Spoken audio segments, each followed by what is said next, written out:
We talked a little bit about this before, but variable scope refers to when and where you can access the value of a variable inside and outside of a function. Now, if I have a function called show variables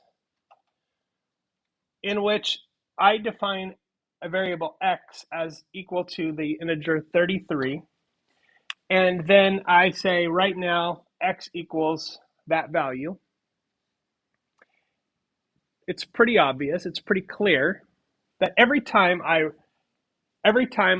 call this function, it is going to print the exact same thing. Right now, x equals 33. Because in the line right before that, it tells us x is equal to 33, right? So this function, not very useful, but here's the interesting thing. If I have a line of code here, a block of code, where I set the variable x to 20, and then I print that value, and then I call this function where I set x equal to 33, print that value, and then I exit that function going back to the main block of code where I print the value of x one more time. What do you think that value of x is going to be on that last line of code? 20?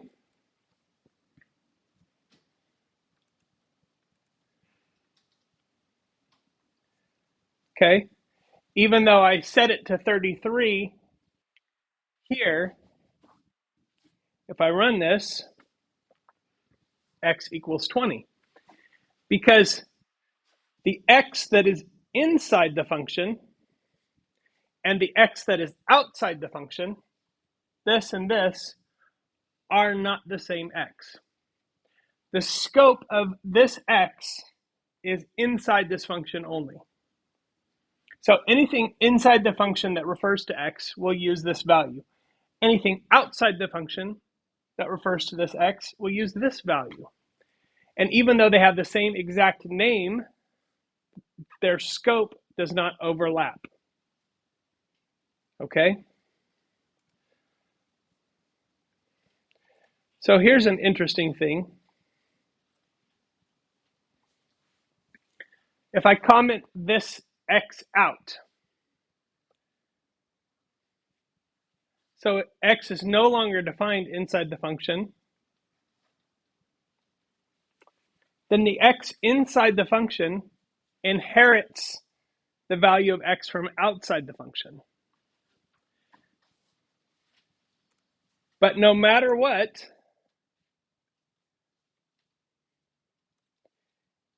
if I comment this one out,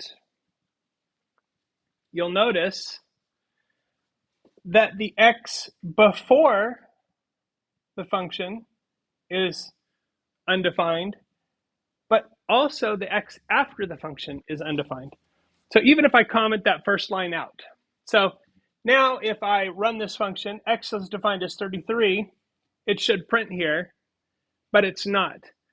So the value of x can come from outside in, but what happens inside the function stays inside the function. So those rules are important to remember because they will make a difference in how you do things. Now,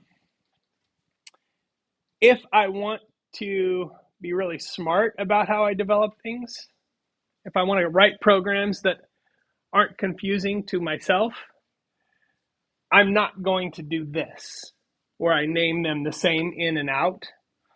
I'm just not going to do it. Even though in the back of my mind, I know that they're different variables. Out of all the variable names, the infinite number of names that I could choose, why would I choose the same variable inside and outside? I'm not going to, unless they're actually related. Okay, so I wouldn't do that.